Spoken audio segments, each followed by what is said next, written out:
Hello and welcome back. I'm Marina Kim with the latest news from Kazakhstan. Here are the top stories. Political scientists forecast major changes as Kazakh Prime Minister hints at the upcoming tense autumn. The Water Resources Committee proposes a new water program, while the last one is recognized as a failure. Archive specialists in Pavlodar are concerned about the risk of losing unique historical documents.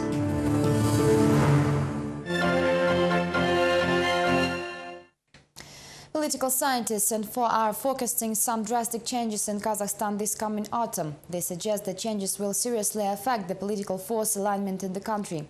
The opposition is more modest in its statements, say the plans of the authorities are quite obvious and do not raise major public interest. During a recent cabinet session, Prime Minister Karim Masimov hinted the upcoming autumn to be quite tense for the government. Though the government is quite unpredictable, not all Kazakh opposition is expected to make drastic political changes. Vladimir Kozlov suggests that the current main concern of the government is the decent organization of the OSCE summit and Asian Winter Olympics. The politician also anticipates some change in Russian-Kazakh relations. On Wednesday, I spoke with my Russian colleagues, and they also say some major political changes are anticipated in autumn. The leader of another oppositional party says that the hints made recently by the Prime Minister could be seen as an attempt to insure him against potential failures. Karim Masimov and his cabinet had approved a major strategy for the country, the failing of which may lead to severe criticism.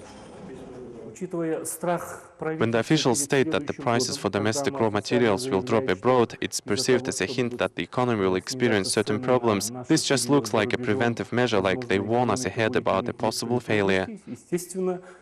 Masimov himself stated during a government session that the coming autumn will be quite tense. Now everyone is trying to interpret the meaning of the message. The actions of Kazakh government are based on the assumption that we must be ready for any possible surprises ahead.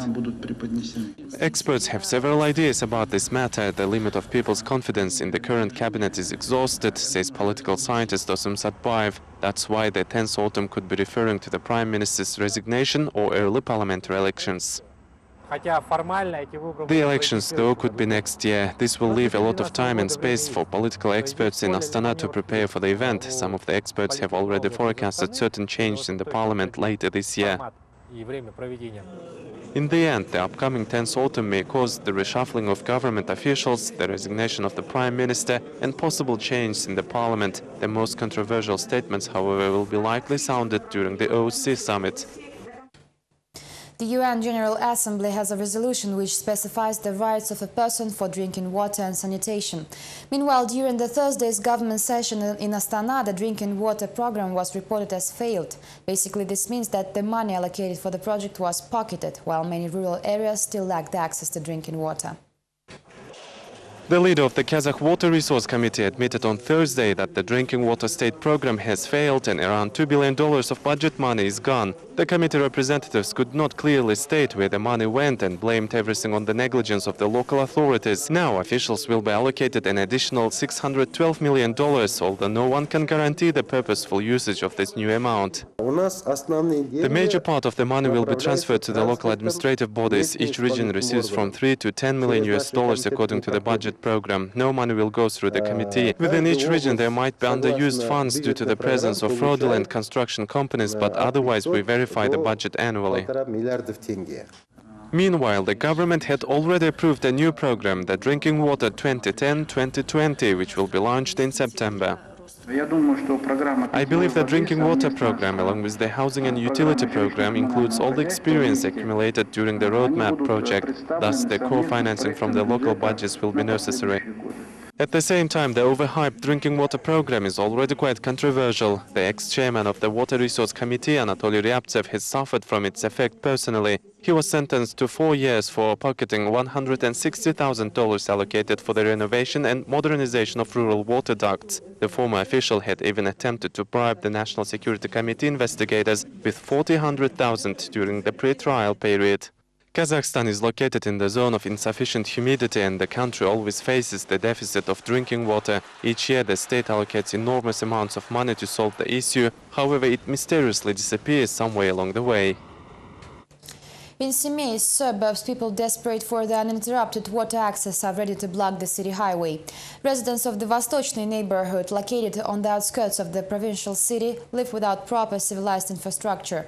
On Thursday, they met with the local authorities to discuss the pressing matter.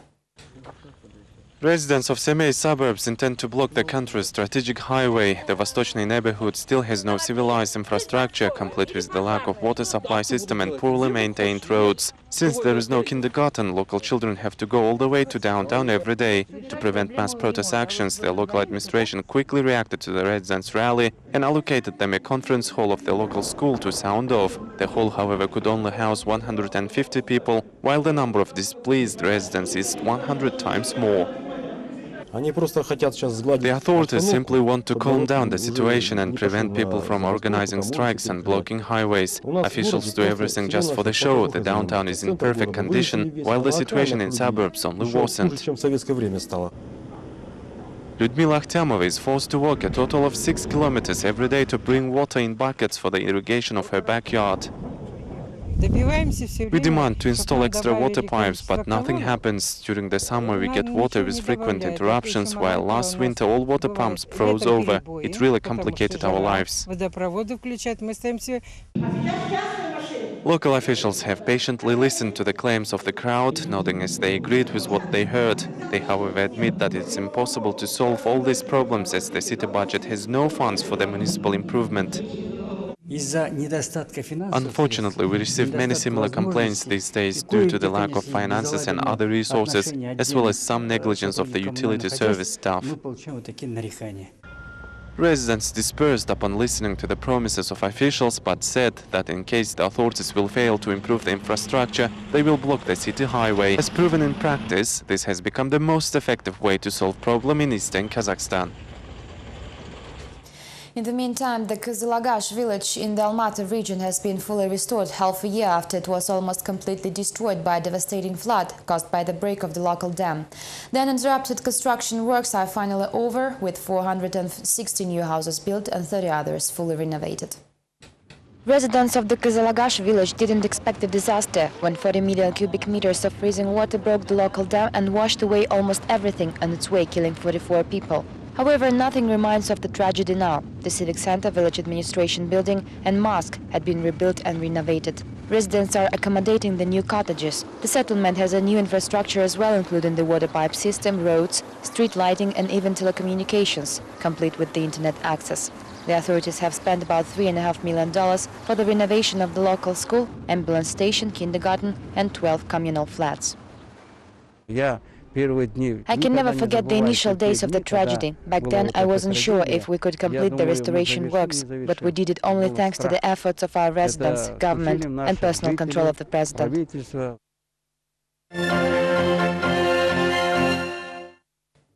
Thousands of historical important documents could be lost forever, as archive specialists of the Pavlodar region urge the authorities to help them save history. Most of the documents are literally falling to pieces, and experts claim that converting them into electronic form is the only way to preserve the originals. Unfortunately, archives have no sufficient funding for a project like this. Pavlodar's archaeographers are concerned about the risk of losing unique historical documents, as millions of handwritten pages kept in the local archive are not aging well and the old paper already began to disintegrate. We keep a lot of unique and valuable documents. This will be indeed a grievous loss if we won't save them. For example, we have a personal file of Kanysh Satpayev, a famous townsman who used to be the people's judge in the 20s of the last century. Only the high-tech can save the historic pages, which is a real problem in the region. So far, local specialists convert files into electronic formats using a regular scanner, which is obviously a very slow process. Only 5,000 out of 300,000 pieces have been scanned so far. The archive simply does not have sufficient equipment and staff to cope with the load of several million pages. We may need about $10 million to fully equip the archives, including additional construction, introducing high-tech and buying movable shelves for hard copies. A local historian, Maria Terenik, is working on her 35th book about the history of the Pavlodar region. A flat she lives in looks like an archive. Maria recalls how often she used to copy hundreds of documents by hand because no scanning was allowed due to the risk of losing originals. The historian is confident that the problem of converting archives into electronic format is a nationwide problem. I was declined the access by the Semipalatinsk archive, but I needed only a piece of a newspaper. However, they said that they can't allow me to scan it, fearing the possible loss of the document. The region's archive agency will celebrate its 85th anniversary on July 30th this year. For the holiday, the archive staff expects to receive new scanners, as otherwise the history of the entire region may be lost within several years. The environmentally friendly public transportation has returned to Almaty. The outdated trams have been renewed as part of the Road of Life non-commercial project, sponsored by the national air carrier Air Astana. The first renewed tram, nicknamed Ladybug, was solemnly launched to its first trip on Thursday.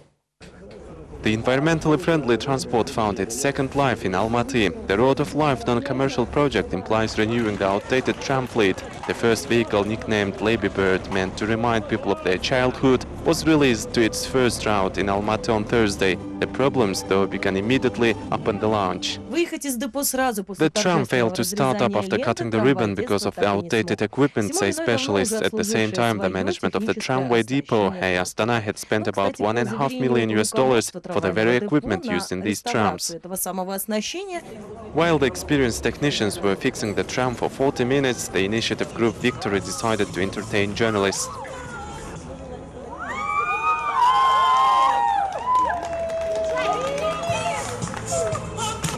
The streetcar had eventually started up, and which visibly excited the organizers. Children from a nearby boarding school whose drawings decorate the cabin became the first passengers. There are a total of 30 outdated trams in Almaty. 7 more will be renovated as part of the project, as soon as initiators will find sponsors in addition to the national air carrier. The peculiarity of this project is that it was implemented by an initiative group consisting of our citizens and children who put their souls into it. Aside the environment factor, the project has a human value too, as it's done by the residents of our city. The length of the street railways in Almaty is 65 kilometers. The tramway depot was built back in 1938. Its administration intends to obtain 100 new high-speed cards and open the third city line within the next 3 years. That is all we have time for now. Join us tomorrow for more. Thank you for watching. Goodbye.